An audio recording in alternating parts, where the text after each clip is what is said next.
Looks, 2 look ഉണ്ടെന്നൊക്കെ trailer കണ്ടപ്പോഴാണ് മനസ്സിലായത്. എത്രത്തോളം ഫിസിക്കലി ഡിമാൻഡിങ് ആയിരുന്നു ലെവൽ ക്രോസ്? ഫിസിക്കലി ഡിമാൻഡിങ് എന്ന് പറയുമ്പോൾ എനിക്ക് എന്റെ ഒരു മേജർ കൺസേൺ അങ്ങനെ ഒരു ക്യാരക്ടറിലേക്ക് എത്തുമ്പോൾ, ആ ഒരു അപ്പിയറൻസിലേക്ക് എത്തുമ്പോൾ അതൊരു ഫാൻസി ഡ്രസ് ആവരുത് എന്നുള്ളൊരു ആഗ്രഹം ഉണ്ടായിരുന്നു. കാര്യം ആ സ്ക്രിപ്റ്റ് ഡിമാൻഡ് ചെയ്യുന്ന, അല്ലെ ആ ക്യാരക്ടർ ഡിമാൻഡ് ചെയ്യുന്ന ഒരു ലുക്ക് അതൊട്ടും ഈ ഏച്ച് കെട്ടി വെച്ച ഒരു ഫീൽ ഇല്ലാതെ കുറച്ച് റിയൽ ആയിരിക്കണം, ഒറിജിനൽ ആയിരിക്കണം എന്നൊരു ആഗ്രഹം ഉണ്ടായിരുന്നു. അപ്പൊ അതിനു വേണ്ടിയിട്ട് 3-4 ഗെറ്റപ്സ് നമ്മൾ ഫൈനൽ ചെയ്തിരുന്നു. കുറച്ചധികം കോസ്റ്റ്യൂംസ് ട്രയൽ ചെയ്തിരുന്നു. അപ്പൊ ആ ഗെറ്റപ്പിലാണ് നമ്മൾ ഈ പറയുന്ന രീതിയിലേക്ക് ക്യാരക്ടർ നരേഷനിലേക്ക് മീറ്റ് ചെയ്യുന്ന ഏറ്റവും അടുത്തുള്ളൊരു ഗെറ്റപ്പായിട്ട് തോന്നിയതായിരുന്നു. അപ്പൊ അതിനോട്, ആ ക്യാരക്ടറിനോട് ജസ്റ്റിഫൈ ചെയ്യുന്ന ഞങ്ങളെ കൊണ്ട് പോസിബിൾ ആയിട്ടുള്ള ഒരു ഇത്. പിന്നെ ചാലഞ്ച് എന്ന് പറയുമ്പോൾ അതില് ഏറ്റവും വലിയ ചലഞ്ച് അത് തന്നെയായിരുന്നു. നമ്മൾ ഈ വേഷം കെട്ടുകയും പെർഫോം ചെയ്യുന്ന സമയത്ത് ക്യാരക്ടർ ലൂസ് ആവുകയും ചെയ്യുമ്പോഴാണ് അത് ഫാൻസി ഡ്രസ് ആവുക. അപ്പൊ അത് ആവാതിരിക്കാൻ മാക്സിമം ട്രൈ ചെയ്തിട്ടുണ്ട്. അത് ഇനി പ്രേക്ഷകരാണ് പറയേണ്ടത്. ഇപ്പൊ ഓരോ സമയത്തും മലയാളത്തിൽ ഓരോ സിനിമ ചെയ്യാൻ വേണ്ടിയിട്ട് അമൽ അപ്പോളിന് ഒരു കാരണങ്ങൾ ഉണ്ടായിരുന്നു. ഇപ്പൊ ഉദാഹരണത്തിന് ഒരു ഇന്ത്യൻ പ്രണയകഥ ചെയ്യുന്ന സമയത്ത് ഇതിൽ ഇന്നസെന്റ് ഉണ്ടോ എന്നുള്ളതാണ് സത്യത്തിൽ കണ്ണോട് ചോദിക്കുന്നത്. അതുപോലെ ലാലേട്ടന്റെ കൂടെയുള്ള സിനിമകൾ ചെയ്യുമ്പോൾ അദ്ദേഹത്തിനോടൊപ്പം ചെയ്യാം, അല്ലെങ്കിൽ ജോഷി സാറിന്റെ ഡയറക്ഷനിൽ അഭിനയിക്കാം. ലെവൽ ക്രോസിന്റെ ഏറ്റവും വലിയ അങ്ങനത്തെ ഒരു കഥയല്ലാതെ ഇഷ്ടപ്പെടുത്തിയത് എന്താണ്? സത്യേട്ടനോട് ഞാൻ ഒരു ഇന്ത്യൻ പ്രണയകഥയിൽ ഇന്നസെന്റ് ഉണ്ടോ എന്ന് ചോദിക്കാൻ കാരണം എന്നാലേ ഞാൻ സിനിമ ചെയ്യുള്ളൂ എന്നുള്ളതല്ല. ഞാൻ ഇന്നസെന്റ് ഭയങ്കര വലിയ ഫാനാണ്. പിന്നെ സത്യേട്ട ഫിലിമിലുള്ള ഒരു കോമൺ ഫാക്ടർ ആണല്ലോ, അപ്പം ആ ഒരു എക്സൈറ്റ്മെന്റിലാണ്. പിന്നെ 2 റൺ ആണെങ്കിലും അതിന്റെ story, Lalettan, Joshiy sir, it's a combo. അതൊക്കെ ഒരു വലിയൊരു ബ്ലെസ്സിങ്സ് ആയിട്ടാണ് ഞാൻ കാണുന്നത്. ആക്ച്വലി ഞാൻ ചൂസ് ആൻഡ് പിക്ക് ചെയ്ത ഫിലിംസ് അല്ല, എന്നിലേക്ക് വന്ന ഫിലിംസ് ആണിത്. അതുപോലെ തന്നെ ഈ പ്രോജക്റ്റ് വന്നപ്പോഴും ഞാൻ പറഞ്ഞല്ലോ, ജിത്തു സാർ വിളിക്കുന്നു എന്നെ. പിന്നെ ഞാൻ സ്റ്റോറി കേട്ടു. ആൻഡ് ഇതിന്റെ actors, Asif and Sharafudheen, technically strong ആയിട്ടുള്ള ഒരു ക്രൂ. ആൻഡ് മെയിൻലി എനിക്ക് ഇതിന്റെ സ്റ്റോറി, ആൻഡ് എനിക്ക് ആസ് എ ഡയറക്ടർ അർഫാസ് എനിക്കത് നറേറ്റ് ചെയ്തതും അർഫാസിന്റെ ഒരു വിഷൻ, അർഫാസിന്റെ ക്ലാരിറ്റി, എന്നെ അതെല്ലാമാണ് കൺവിൻസ് ചെയ്തത്.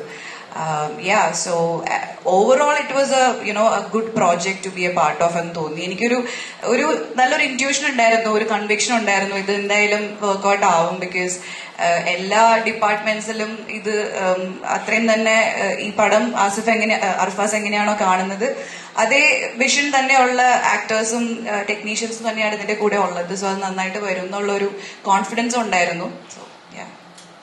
സാർ, ഇപ്പൊ എന്തൊക്കെ പറഞ്ഞാലും ഈ ആരാണ് ഇത് പ്രസന്റ് ചെയ്യുന്നത് എന്ന് പറയുമ്പോൾ നമുക്കൊരു എക്സ്പെക്ടേഷൻസും ബെഞ്ച് മാർക്കൊക്കെ ഉണ്ടാവുമല്ലോ. ഇപ്പൊ ഡേവിഡ് ഫിഞ്ചർ ആണ് മൈൻഡ് റണ്ണർ പ്രസന്റ് ചെയ്യുന്നത് നെറ്റ്ഫ്ലിക്സിൽ എന്ന് പറയുമ്പോൾ ഉണ്ടാവുന്ന ഒരു കാര്യമുണ്ടല്ലോ. അല്ലെങ്കിൽ സ്റ്റാർക്കീസിന്റെ മണിരത്നം പ്രസന്റ് ചെയ്യുന്നു എന്ന് പറയുമ്പോൾ നമ്മൾ പ്രതീക്ഷിക്കുന്ന ഒരു എസ്തെറ്റിക്സ് ഉണ്ട്. അതുപോലെ ജിത്തു ജോസഫ് പ്രസന്റ് ചെയ്യുന്നു എന്ന് പറയുമ്പോൾ നമ്മൾ പ്രതീക്ഷിക്കുന്ന കുറച്ച് കാര്യങ്ങളുണ്ടല്ലോ. ഈ ട്വിസ്റ്റുകൾ, ക്ലൈമാക്സിലെ റിവീലുകൾ, അതൊക്കെ ഇത് ഇവിടെയും വരുന്നുണ്ടോ ആ സാമ്യങ്ങളൊക്കെ? നിങ്ങളോട് എനിക്കൊരു റിക്വസ്റ്റ് ഉണ്ട്. എങ്ങനെയെങ്കിലും ബെഞ്ച് മാർക്ക് ഒന്ന് ഒഴിവാക്കി തരാമോ? കാരണം ഈ ബെഞ്ച് മാർക്ക് കാരണം ജീവിക്കാൻ പറ്റില്ല. കാരണം ബേസിക്കലി എന്താ പറയാ, ഞാൻ കുറച്ച് സിനിമകൾ ചെയ്തു. അതിനകത്ത് കുറച്ച് ത്രില്ലേഴ്സ് ആയിരുന്നു. ഞാൻ ഹ്യൂമർ ചെയ്തിട്ടുണ്ട്, ഫാമിലി ഡ്രാമ ചെയ്തിട്ടുണ്ട്, കോർട്ട് റൂം ഡ്രാമ ഒക്കെ ചെയ്തിട്ടുണ്ട്.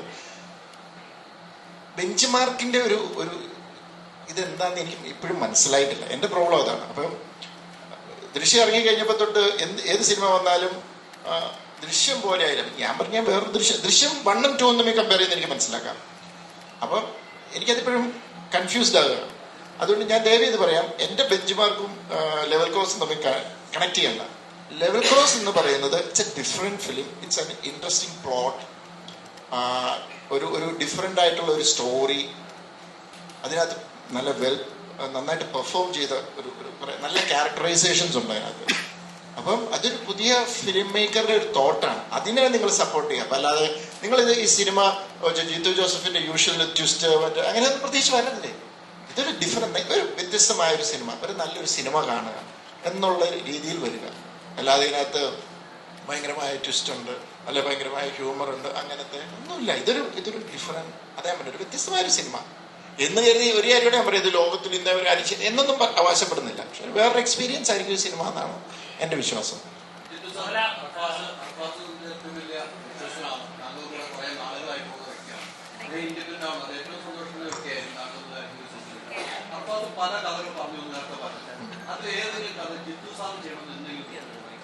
അർഫാസ് ചെയ്യുന്ന ആഗ്രഹിച്ചു പറഞ്ഞാൽ ഞാൻ കയറി ചെയ്യാമോ? അല്ല പറഞ്ഞ എനിക്ക് അർഫാസ് ഒരു നല്ലൊരു തോട്ട് ഒരിക്കൽ എന്നോട് പറഞ്ഞു. പാവം കഷ്ടപ്പെട്ട് അതൊരു വർക്ക് ചെയ്തുകൊണ്ട് വന്നത് അത് അർഫാസിന് വേണ്ടി തന്നെ. എനിക്കും ഇഷ്ടപ്പെട്ട ഒരു ഹ്യൂമർ ട്രാക്കിലുള്ളൊരു സിനിമയായിരുന്നു, ഒരു ഇൻട്രസ്റ്റിംഗ് കൂടെ. അത് പകുതി വർക്ക് ചെയ്തപ്പോഴത്തേക്ക് അതേ കഥയിൽ വേറൊരു സിനിമ വന്നു മലയാളത്തിൽ. അപ്പോൾ നമുക്ക് എന്ത് ചെയ്യാൻ പറ്റും? വർക്ക് ചെയ്തോണ്ടിരിക്കുകയായിരുന്നു. അപ്പോഴൊരു ദിവസം വിളിച്ചു ഇങ്ങനെ പറഞ്ഞു, സാറേ ആ സിനിമ ഉണ്ടോ? അത് തന്നെയാന്ന് പറഞ്ഞു.